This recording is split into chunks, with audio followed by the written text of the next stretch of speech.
पाकिस्तान नेपाल से 238 रन से जीत गया। पाकिस्तान ने 50 ओवर में 342 रन बनाए, जबकि नेपाल ने 104 रन बनाए और पाकिस्तान ने 10 खिलाड़ी आउट कर दिए, जबकि पाकिस्तान 238 रन से जीत गया।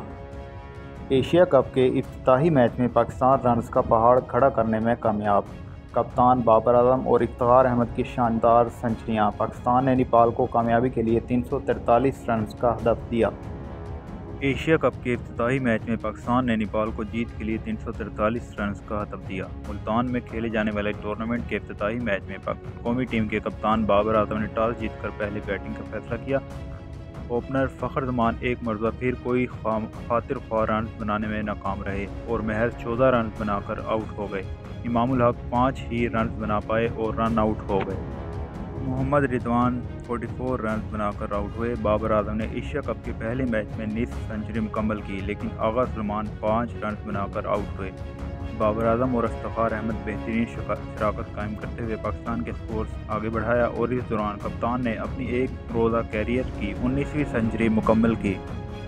बाबर आजम एशिया कप में सबसे बड़ी इनिंग्स खेलने वाले दूसरे बल्लेबाज बन गए। इससे कबल 2012 में भारत के माया नाज बल्लेबाज विराट कोहली ने पाकिस्तान के खिलाफ 183 रन बनाए थे।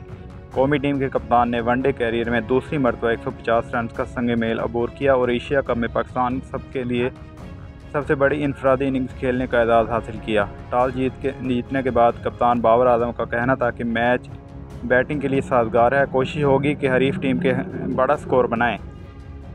कौमी टीम के कप्तान बाबर आजम ने जनूबी अफ्रीका के साबिक बैटर हाशिम आमला का रिकॉर्ड तोड़ दिया। एशिया कप में नेपाल के खिलाफ सेंचुरी बनाकर बाबर आजम ने कम तरीन इनिंग्स खेलकर 19वीं सेंचुरी का रिकॉर्ड बनाया।